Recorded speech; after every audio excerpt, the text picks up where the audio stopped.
dry winter months, the sad wind would lift the dead yellow sands from the mine dumps and scatter it over the surrounding suburbs, and people would complain of chest pains. It was into this world then that Bonnie and Clyde were introduced. So when I got to the end of last year, I thought, well, it's time to go back to writing my own stuff again. And those are the stories that were waiting to be written. In terms of the material, it was quite different to his usual stuff, because his usual stuff is quite wacky and off the wall. And this was quite sort of real. All the stories are very real. A free concert in the park.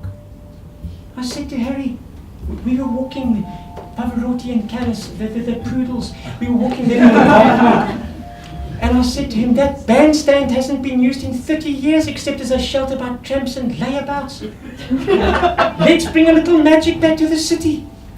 Let's introduce a whole new generation to the beauty of those old Broadway songs. We'll hire some canvas chairs, we'll serve tea and biscuits, we'll bring in the old timers from across the way, and let's create a... They are very intimate and they are very personal, and they're as honest as I can be with what I had to say. And they're as honest as I can be about the people I was writing about. And I wasn't even sure, actually, when I'd finished writing them, if they were performable. I took them to Bo, and we read through them, and we changed a few little bits here and there. And I said to him, for this reading, I'm going to put the script away and just listen. And that's what we tried to recreate, because there was magic happened. You know, it was just Graham in the chair with our funny little lights, and I understood from there that that's what we wanted to do. I love a parade.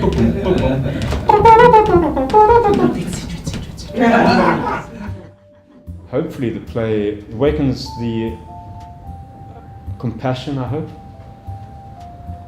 And compassion is the greatest form of love, so that's what I would hope.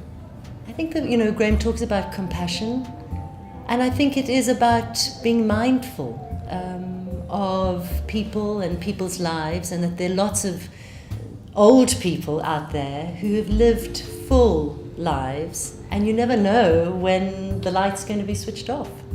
And so the idea is for people to be thoughtful and to go away and reflect on people they know, their own lives.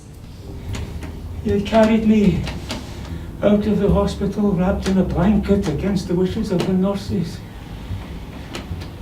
and taken me to Blauberg Strand Beach. He'd carried me past the bench I like to sit on, onto the sand, to a cluster of rocks, where he set me down beneath a sky full of stars, and we had sat and gazed at the vast sea and sky until the tide crept closer and touched our toes.